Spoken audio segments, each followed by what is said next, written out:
Good afternoon, everybody. Welcome to our first kickoff meeting for GROW, Cultivating Hoosier Health. We are going to be giving an overview of all of the GROW initiatives today, but a big focus on those regional grants. So thank you all for taking some time this afternoon to learn more. Please feel free to put questions in the Q&A as I go along.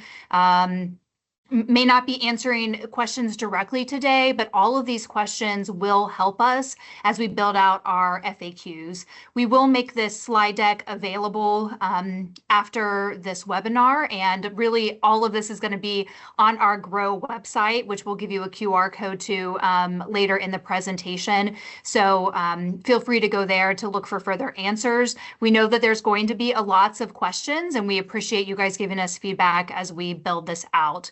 My name is Lindsay Weaver. I have the privilege of being the State Health Commissioner here in Indiana. I have several members on my team who are on this call with me as well. It has definitely been a team effort, and thanks to all of you who are on this call who have helped contribute to get us here. Next slide.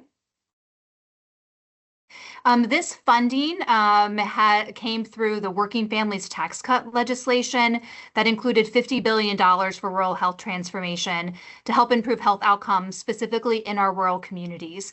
Every state was asked to apply for a $1 billion grant, which would be $200 million a year.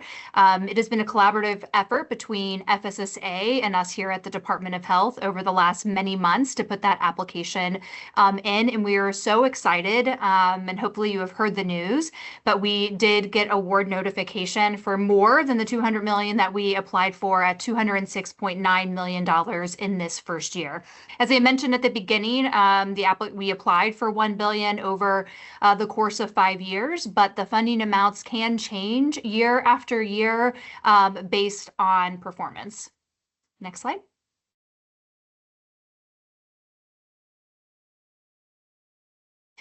We did start back in the summer doing a needs assessment. Thankfully, we do have access to lots of great health outcome data that we hope all of you will leverage when you are building out your regional applications and thinking about what your communities need. We have Hoosiers living in 64 of our 92 counties that are considered rural, which is 1.8 million people, or 27% of our state's total population. They do tend to have smaller and aging programs, and as we all know, many healthcare needs and have poor health outcomes in general.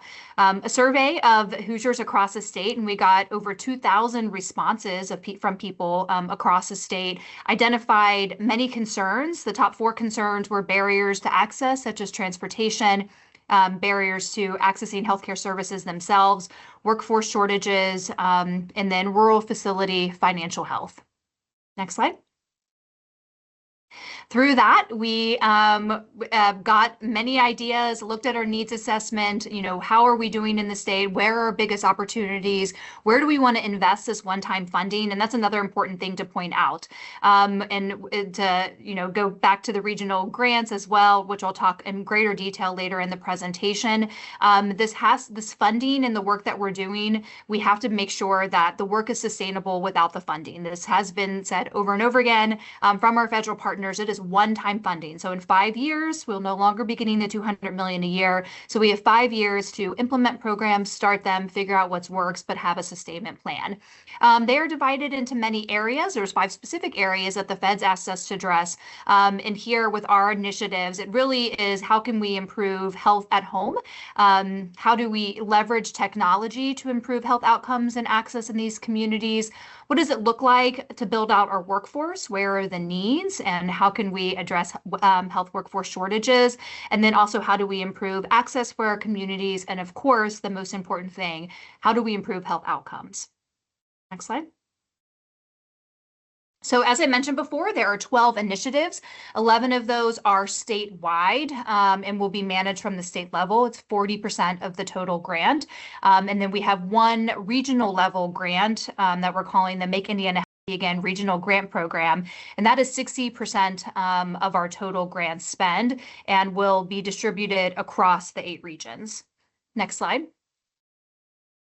I am going to go through all of the initiatives only because it's important to understand what we will be supporting from a state level. I think many of you will see some of the things that you were hoping we would address or you were thinking about addressing at a regional level, we will be working on or doing from a state level.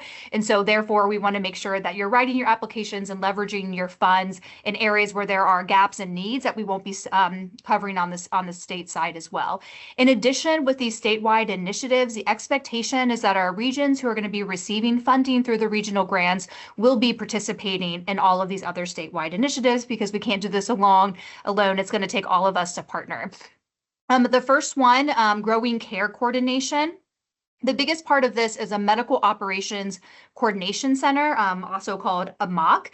And that is a 24/7 statewide hub to coordinate patient transfers, EMS resources, hospital capacity. So how can we improve the movement of patients across the state? Part of this is making sure that patients get to the right place for them. So for example, that people who are having a mental health crisis, and it's clear it is a mental health crisis, can be taken care to a crisis center rather than to an emergency department. If you have someone that shows up at one of our critical access hospitals who needs a higher level of care for stroke or trauma, maternal care, etc., how can we quickly make sure that that person gets to the right place for them? And what does that coordination look like? It'll be helpful in times like these where many of our hospitals are overwhelmed with patients from flu and all sorts of other things, helping support transporting patients back to their rural communities once they get better if they're at a more specialized care center. Or maybe to help clinicians in the middle of the night who are trying to get a sick patient somewhere that in their normal referral place isn't available. That'll be a one call for them or a second call to get that patient taken care of, and also coordination with EMS. And then, of course, this is a great preparedness plan. If there is a mass casualty, the center would be able to help coordinate the transfer of patients and then making sure that there is equal distribution to hospitals that are best prepared to care for that situation. And then also part of this and one initiative is looking at alternate payment model feasibility study. Next slide. The next one is growing community connections through 211. 211 is a great program, a great resource for Hoosiers across the state, but it really is a just a push. It's kind of a one way, right? You call, what resources do you need, and then getting them connected to that. We don't get feedback on the other side though. Did the patient actually access those resources? And so this is going to be a 360 loop. And also a goal here is to get this available in electronic medical records so that if a busy clinician is seeing a patient, they identify they have transportation needs or they need help with food or utilities, whatever it is that will help them to improve, to help them get connected, that they can put that in, and that referral will go through. Somebody will follow up with that patient, or they'll get connected in another way. Also, if you are a community-based organization, like maybe you provide transportation services, if you receive a patient through the referral and you identify additional needs, then you also will be able to put that patient back in for a referral onto other things. And we'll be able to see that 360 to really see what of our community-based organizations are doing a great job in taking care of patients. Next slide.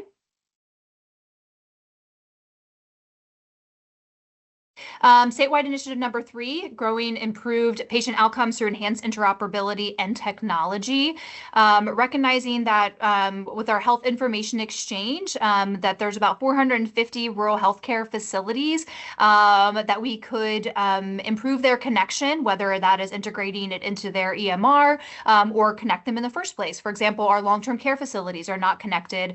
And so clinicians in the outpatient or inpatient setting do not have the ability to access what labs were done, medications, et cetera, in our long-term care facilities, and vice versa. Our long-term care facilities don't have access except for all the papers that we exchange back and forth of what's occurred for their patient while they're in these other facilities. Also EMS access and collaboration, and then how can we better leverage this data to improve health outcomes, recognize where there are more opportunities in our community. So really excited about this for this state. Next slide.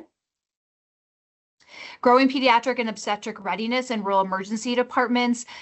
So for our small and even medium-sized rural hospitals, thankfully they don't take care of very many critically ill kids or deliver very many babies, but it absolutely does happen. And that does require, making sure you have the right equipment and people's skills are keeping updated. Again, also very excited about this. It's an investment to make sure that all of our rural emergency departments have the proper training and the resources that they need to fully take care of kids and OB patients. Next slide.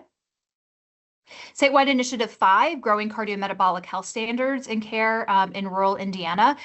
So the goal here is that we will have cardiometabolic centers of excellence in all 8 of the regions. And the goal here is really to, it's the whole person connection, right? Of course, great management of their medications, but where does nutrition, physical activity, physical therapy, mental health services really kind of all align to help support improving health outcomes in the cardiometabolic space.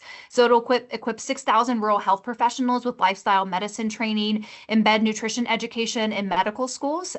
So both medical schools agreed to incorporate nutrition education by 2030 and certifies up to 2,000 clinicians to lead preventive care. Also a feasibility study with the logistics for a rural food as medicine program and leveraging Hoosier grown foods, and then telehealth-based nutrition therapy. Next slide. Statewide Initiative 6, Growing Access to Hospital Post-Discharge Medications.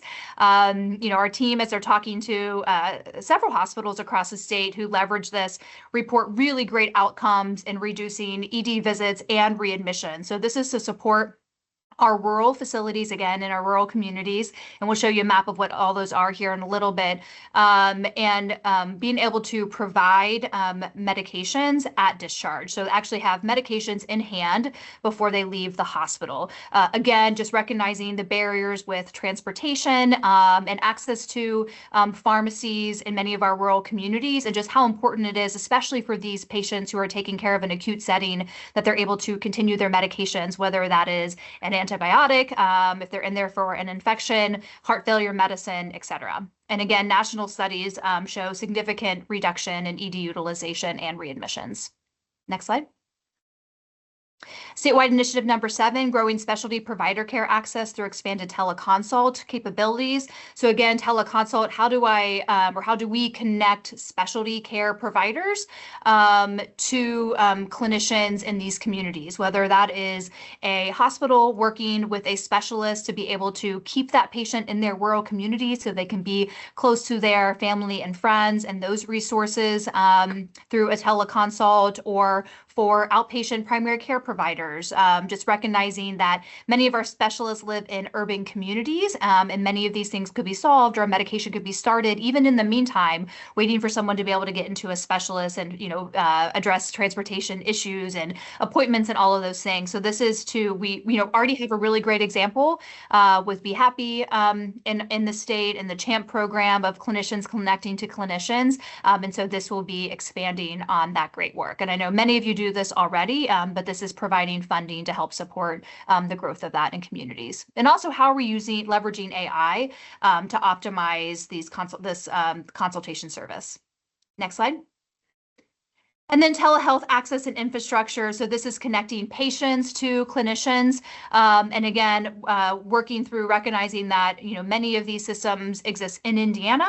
And also there are several across the nation that have been very successful. And so looking to expand and roll that out into our communities. And again, what opportunities are there with AI to help drive decision support for the patients and also for the clinicians. Next slide.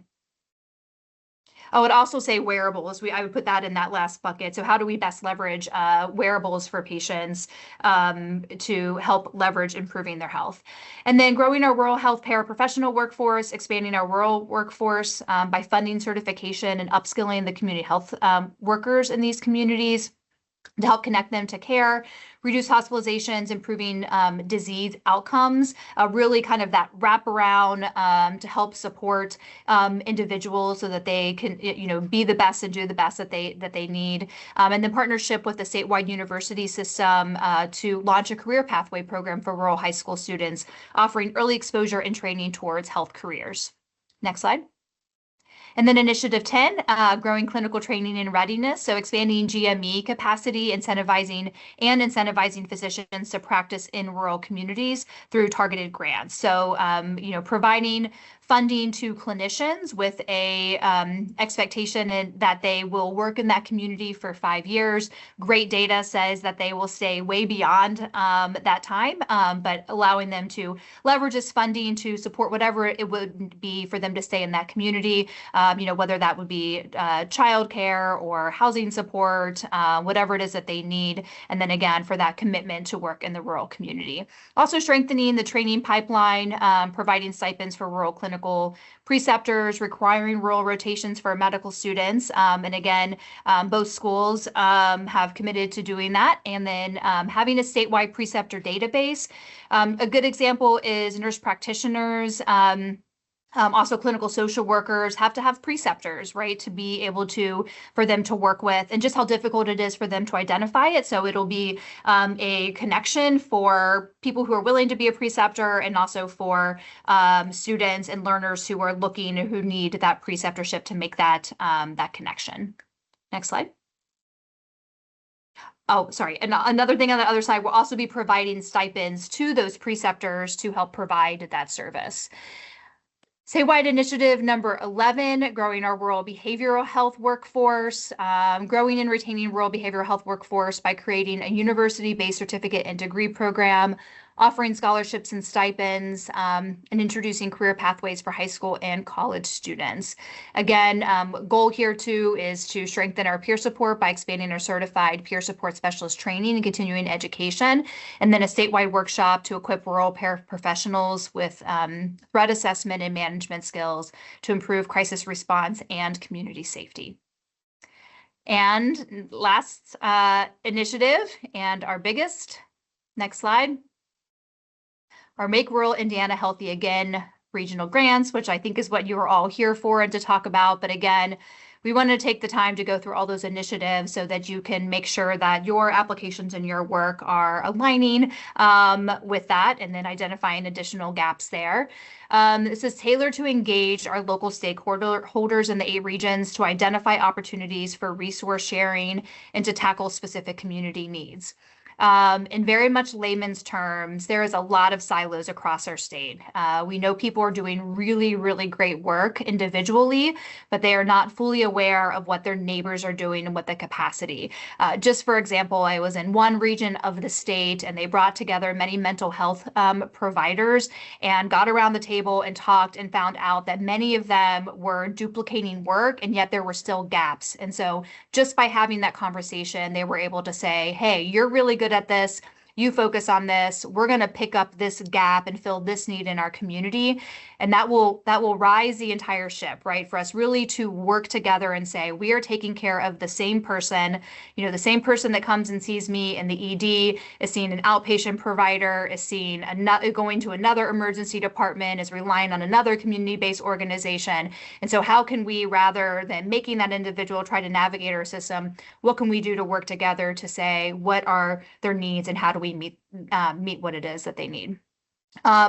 So again, we would expect that every single region is doing really great at some things and not great at another. And so every application is going to look a little bit different. And that's exactly what we're looking for. We want you guys, you know what your problems are, and you probably already have an idea on for some solutions for your community. So how do you leverage your stakeholders, your community partners, the people in your community to be able to fulfill those needs? Next slide. Just to kind of give you an overshot, we really, really believe in local decision making and that the best ideas come at the local level, which is why we have utilized the greatest amount of our funding for these regional grants. I've looked at many, many other states. I haven't come around one yet that has put such faith into their communities and said, you know what, we think you guys are going to be able to come up with the solutions. And I know that we will here in Indiana, and I'm excited to see what you all come up with in the next 5 years. Next slide. So these are our regions. I just want to thank our partners for helping us to figure these out. This is kind of based on our emergency preparedness districts, but also trying to keep in mind typical referral patterns, if there's any health systems in these communities that people are working with. And so that's why it is the way it is, because it's not exactly straight lines, as you can see. So 8 regions. The ones that are fully colored in, they're considered fully rural, and this is by HRSA designation. Those with the lines are considered partial rural HRSA designation.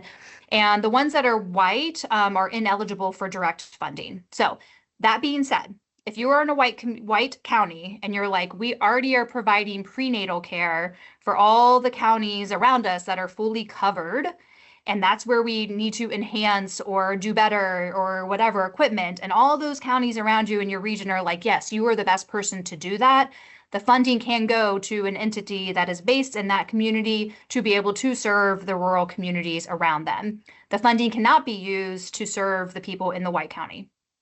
I hope that makes sense. So just if your entity is in white, but you fully intend to help support improving rural healthcare and healthcare access in the colored counties, it does not mean that your entity is not eligible to apply for the funding. In fact, we expect that we're going to see lots of that. Just in the application, we'll have to show where exactly this funding will be leveraged. Somebody also asked, well, we want to be able to provide this service within our county too, and we have very rural parts of our county, and 100% I believe that. Many of these counties have one kind of medium large city, but that doesn't mean that the corners of their counties aren't very rural. We just ask that you not use this funding to serve those parts of your county, but to leverage other funding, other things. So we're not going to say it has to be exclusive, if that makes sense. Next slide. So how is this going to be structured? We have a state steering committee, and then we have our state regional grant initiative team that is going to be supported by IDOH staff. Every single region will have a regional grant state coordinator, basically, which will be a contractor here for the state that everybody can help work through and coordinate. We're also going to be working with some partners to help with the application and the implementation of all of this. And then every region will have a committee. And then, of course, a leader there as well. Next slide. So the regional committee will include members that are approved by the state executive oversight committee. So they have to be approved at the statewide level. You can't appoint your own committee, basically. The expectation is that you're meeting quarterly to provide oversight, encourage collaboration, maintain accountability, reviewing budgets, help to overcome barriers. There will also be coordination. So on that prior slide where it showed that, there will be coordination across the different regional teams as well, so that you can learn from one another. If someone's doing something great, maybe that's something that you are going to want to learn about and know about.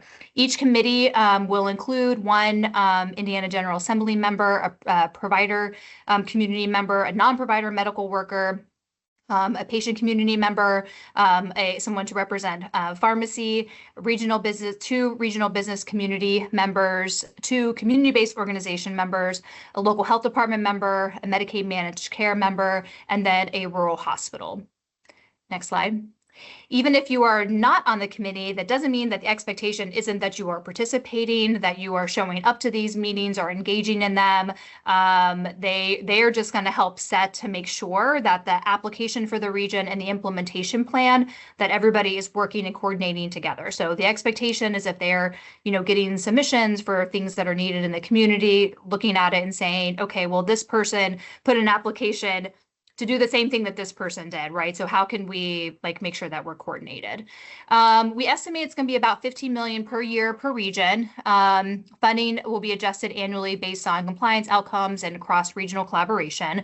We're going to base the funding, that 15 million, on what is the size of the rural community that you're serving.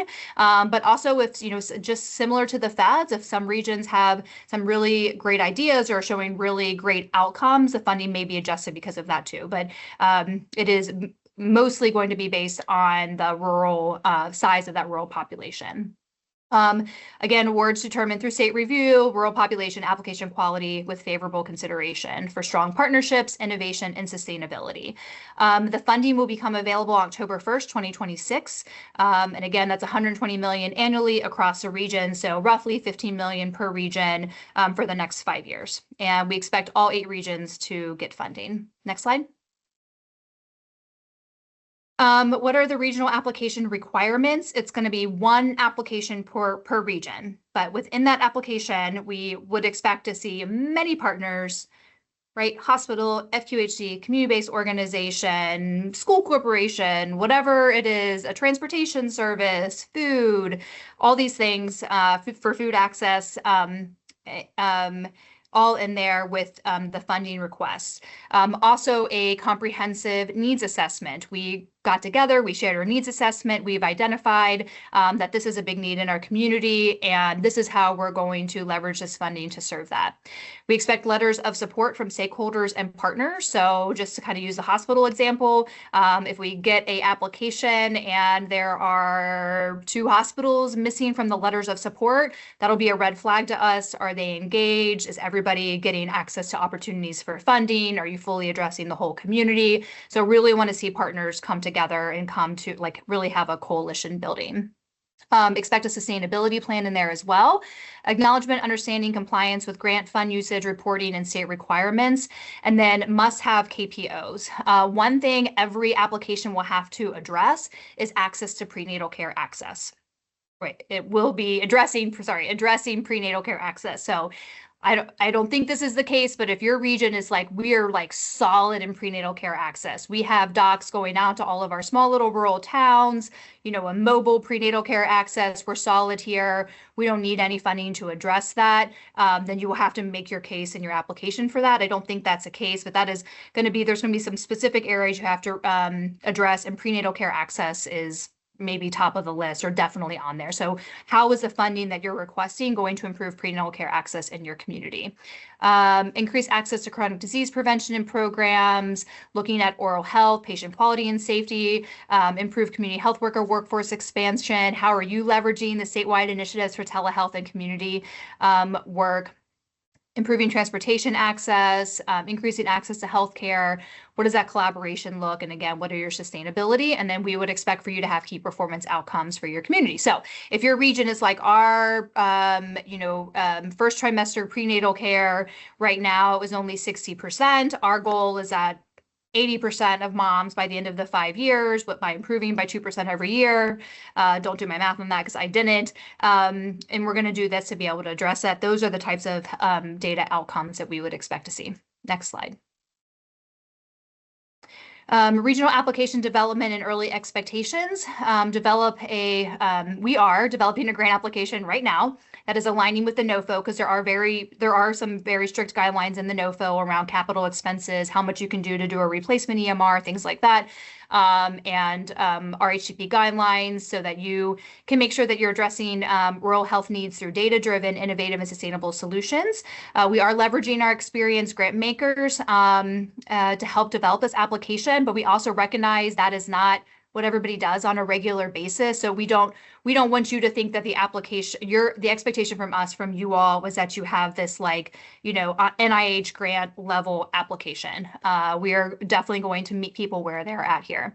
The regional coalitions are expected to begin pre-application work now if you want to. I already know some regions are meeting together by identifying partners, convening discussions on shared rural priorities, conducting joint needs assessments, and exploring data sharing agreements and what that looks like.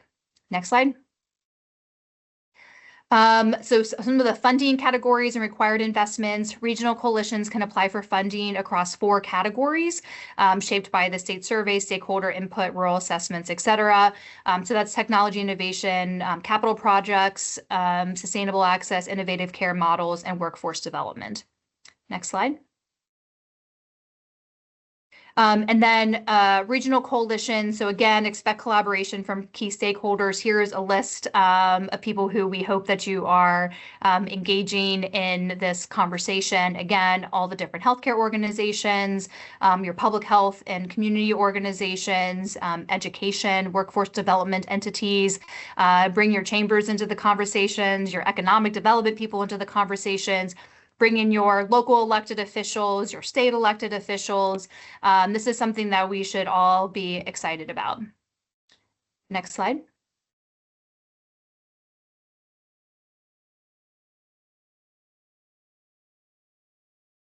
Our regional technical support team. So we'll have a dedicated health and family services. So that's the FSSA IDOH combo regional grant team to provide day-to-day support, engagement, technical assistance. We'll have 6 core professionals to help support as well. So someone who is liaisoning with CMS, 2 program managers, specifically thinking about telehealth technology, workforce care delivery, data analyst, a compliance officer, and a technical assistance coordinator. We'll be doing quarterly convenings, monthly regional coalition leadership network check-in meetings, bi-monthly communities of practice meetings, technical assistance coordinators, offering consultation webinars, resource library, and peer mentoring, targeted technical assistance deployed within 30 days when you identify challenges. So that's our commitment to you all. And then working with cooperative agreements and ongoing support. Next slide. What are the oversight components going to be? Again, we will conduct rigorous oversight for each regional grant. The pre-award will make sure that you're not doing more than 20% for capital improvement and no more than 5% for EMR replacement. And we have to share all this with CMS before finalizing the awards. Financial reports, audits, monthly desk reviews, programmatic, required quarterly programmatic reports on outcomes, milestones, partnerships, any county level data or data from healthcare entities to be reported. And then the NOFO will conduct semi-annual compliance reviews and require annual coalition certifications and make sure that we're aligning with CMS. And then risk-based differentiated. So, you know, if there's problems, and we may require some stricter reporting or have more visits for higher risk coalitions or specific programming. And then, you know, non-performance triggers progressive consequences that could lead to corrective plans, remediation, or even termination. But we're not going to worry about that because everyone's going to do an awesome job. Next slide. Oh, good, perfect. What is the timeline for this? We'll release the application in March. And then a letter of collaboration will be due to the state for each region. And then between February and July, provide technical assistance for coalition formation and application development. July 1, applications are due to the state. And between July and September, application reviews, scoring and award determinations, and then grant agreement period begins and funding distributed to individual entities on October 1. And then outcomes that we hope to see through all of this is identification of duplication of services, identifying gaps so that we can right-size healthcare delivery, increase care of pregnant women through increased percentage of women with first trimester care and completing all pre and postnatal visits, increase access to preventative services and connection to appropriate primary specialty care by engaging with those statewide initiatives, improve blood pressure and diabetes control through our cardiometabolic programs, workforce recruitment and retention through development of rural preceptorships, and leveraging the collective of healthcare providers rather than bolstering any single entities. I told people you don't want us sitting here at the state saying for what an individual community and picking one person over the other. We think that we will be most successful as a state to serve Hoosiers if you guys are making these decisions at the local level. Again, you know best who is ready and able to make a difference. Next slide. I think we're wrapping up here, almost done. And then again, what are those KPOs, improved chronic disease indicators? I'd love to see decreased ED and hospital utilization, improvement of our maternal and infant health outcomes, workforce stability, improved timeliness and access to care, data interoperability, and how are we going to leverage that, analyze the data, and use that to improve outcomes, expansion of our ability to use technology to help connect to healthcare, and then that cross-sector collaboration. Next slide. This is our website, but if you type in growruralhealth.in.gov, you're not going to be able to get there quite yet. Give us 5 more days before that will be active. But if you scan the QR code, that will go ahead and bring you there. So again, growruralhealth.in.gov is live, but you just can't get it there by typing that in quite yet. So use this QR code, or you can do the www.in.gov/grow/rural/health/. I recommend using the QR code.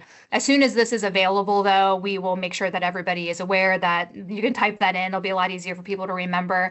And then email questions to growruralhealth@health.in.gov. And then we, again, will be collecting all the questions in the Q&A as well to help continue to fill out our FAQs. We already have FAQs up on our website that maybe some people have thought about. So please feel free to put in your questions if you have any. And I think that's our last slide. Yep, next steps, form your regional coalitions, identify your leaders. We are working on that on our side as well. And then regional meetings, January 12th through 15th. If you are interested in serving on one of those committees, please feel free to let us know as well. We will make sure that you are in consideration for one of those appointments. And that's, again, that Grow, you want to go back for me, Grow Rural Health. Yeah. growruralhealth@health.gov is the email there. So let us know if you're interested. And then regional meetings, and that will be open for you guys to verbally let us know, ask questions. We'll be able to actually start talking and communicating on those. And they're, really expect for those people to be regional based. And again, that starts on January 12th through the 15th. And then the schedule is on the next slide. There you go. Region 1 through 8, fast and furious, because we have to move fast, because all the money has to be spent, by the way, everybody, within the year.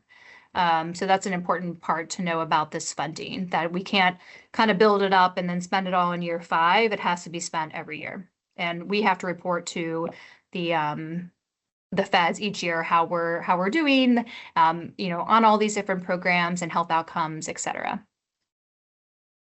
I'm going to slide through the Q&As and just answer some of them. I don't think I'm going to stay on or answer all of them, but I will see what I can get through. There is no match requirement for the regions. This is $15 million-ish over the next 5 years for you guys to utilize in a way to address all those key performance outcomes and needs in your community. However, if you have foundations in your community, other funders in some way who are interested in being a part of that, I think that would be excellent. We love private-public partnerships. There is a pharmacy representative on the regional committee. This question says, didn't see a mention of community pharmacies or home medical equipment providers in the regional coalition partners. Will those providers be included for potential grant funding? Yes, everybody is eligible for public grant funding, with the exception of government entities, because we're not going to fund government entities. You just cannot do that. But everybody else is eligible. If you are addressing and going to improve health outcomes and your coalition, your region agrees that this is what is needed and that's put forward in the application, then you are eligible. And again, we do have a pharmacy representative on the region committee. How do you connect with the leader of the region initiative grant in each region? I would attend your regional meeting, and then we will let you know who the technical assistance person is to help start making those connections for the regions that haven't already started working together. And again, we will have technical assistance from some external partners and entities. We'll also be helping provide technical assistance to actually do outreach to bring people to the table as well, instead of just requiring people to like know about this and then outreach to us. The regional coalitions are not already created in each region. This is the big kickoff meeting to say, get to work. Most of you know who the people are in your community, or at least somebody to get connected to. And again, we already know that there are some regions that are starting to meet and maybe a little bit smaller groups and then growing. Same question about getting connected to regional coalitions. There's not yet a directory of regional coordinators. Please join or send somebody to join our regional meetings. And then we will also, as we build out our website, start giving access to a connection for each region. How does this project take into account the loss of coverage because of SB01 OBBA policy choices? Will be proposals focusing on the uninsured be prioritized? So this federal funding opportunity from the feds was really clear in what they expected for this to address. I know originally when this came out, there was a connection to the Medicaid funding, and people were very concerned about what this was going to mean for our rural hospitals and our rural community care providers. The requirements for the application were very clear that it was to address innovative care, technology, and very specific things. So I do encourage you to look at that. Our application matched what the requirements are. Now, that being said, the hope here is that this one-time funding infusion helps our rural communities maybe get over the hump or pay for some higher dollar things, or help make connections, get that telehealth going, that teleconsultation, that, establish what providing prenatal care access in some of our OB deserts looks like, to help kind of get over the hump. So it's, again, one-time infusion of funding over the next 5 years. Peds OB support, consider for critical access hospitals.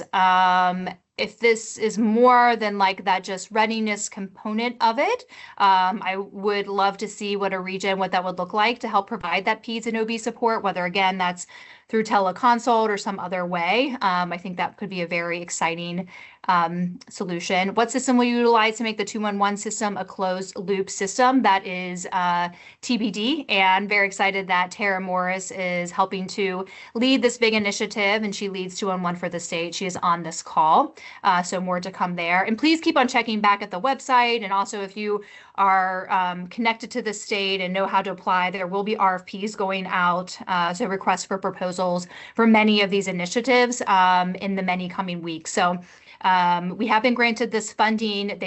We have to write back to them and tell them how we're going to utilize that extra almost $7 million. And then so as we move through this process, things will start be coming out really quickly.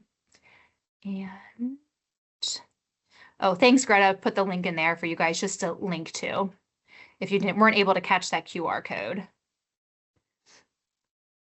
Okay. So yes, part of the NOFO for this is there's not intergovernmental transfer. So local health departments would not be eligible. Now, again, that being said, I know many of our local health departments have funded community programs, for example, to address prenatal care access. The local health departments did have a big decrease in funding. If that coalition said, yeah, this funding that they had put to improve prenatal care access for whoever was providing this funding was really great, and we don't want to walk away from that, then you could think, okay, well, how could we leverage these funds to help support, prenatal care program access? We do ask for a local health department to be at the table only because they have been engaged in this space. They also have lots of connections. The public health and population health component of this is very important. The local health departments are gaining lots and lots more data also for the community. So they will be serving on these coalitions to help make that connection between public health, but not directly eligible for the funding. But they could maybe help you direct you in a good way of what some of the needs for your community may be. Tobacco nicotine addiction being considered a chronic disease in this model. I think anything here is on the table, like absolutely. If there's a program that you feel, a community really would need and you can serve a space there that is not already filled, then I would say to have that conversation with your coalition. So the grant, I don't know, maybe Tara. So the funding will go out on October 1st and the money needs to be spent by October 1st of next year or September 30th, I guess, technically. So you'd have exactly 1 year from the day the funding comes. They're giving us from the state level 20 months to fund or to spend the funding. So we'll do the same process the following year. But yes, you have 1 year. You all will have 1 year from the day you receive it. Tara, if you wanted to come off mute and tell me I was wrong, feel free to, or anybody from my team. Because that's a good question.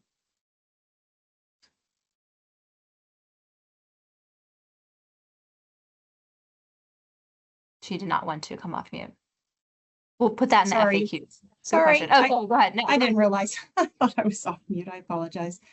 Yeah, so the money will run, the budget years will run concurrently. So we actually, in year one, we have until the end of September of 2027 to spend year one funding. But then the second year of funding will start. So we are not concerned about the funding period because we'll have a whole nother year. By the time the regional grants are awarded, we'll actually have a year to actually spend that money from year one. And then we'll be moving into year two. So it's a little bit confusing, but we'll worry about that on the back end. And so how the money is, how you apply for it and how it's awarded will be 5 consecutive years. Perfect. And you'll have time to spend it. Perfect. So also a good point that some of the KPOs mentioned are lagging indicators, and yes, infant mortality takes years to see an impact, but connecting people to prenatal care access that can be updated every single day as we take care of women and see that they are getting their prenatal care access. We can see great improvements in diabetes and hypertension really in a matter of months after people have better control and connection to resources to be able to do that. So I think in this case, like connecting to the things that we're doing and that will then show the connection to the outcome. Again, really on these local levels, even with our local health departments, we've seen improvement pretty quickly. It takes a long time for us to improve those statewide health outcome indicators. But I think many of these you'll be able to see some improvement pretty quickly. And access, right? That's an easy one to measure. If you're addressing access, that's immediate as soon as you start providing better access. And then, of course, workforce too, as we, have people take the stipends and commit, we'll be able to show growth of providers in these communities, connections to preceptors, et cetera. There will be RFP for the state level initiatives. And those will be going out for organizations that are interested in that state level work.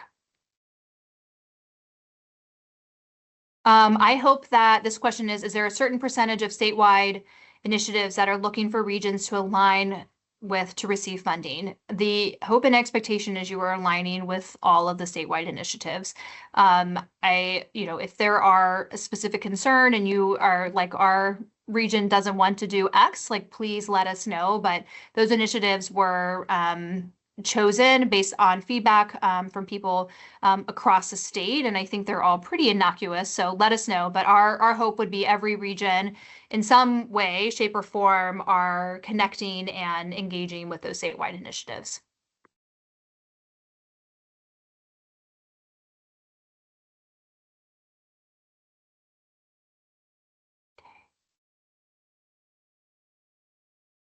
As my team knows, I'm not very great at these question things, so we will wrap up here. And thank you again. Please send additional questions to that email. Grow Rural Health at health.in.gov. And we will continue to answer those in our FAQs. And then we will bring these FAQs to our regional meetings. So things that really stand out, like, yes, we need to address that, and we'll also start digging into more of the application process on those calls as well. So thank you all for your time. We really appreciate you and excited to have you engaged in this work. Have a great afternoon.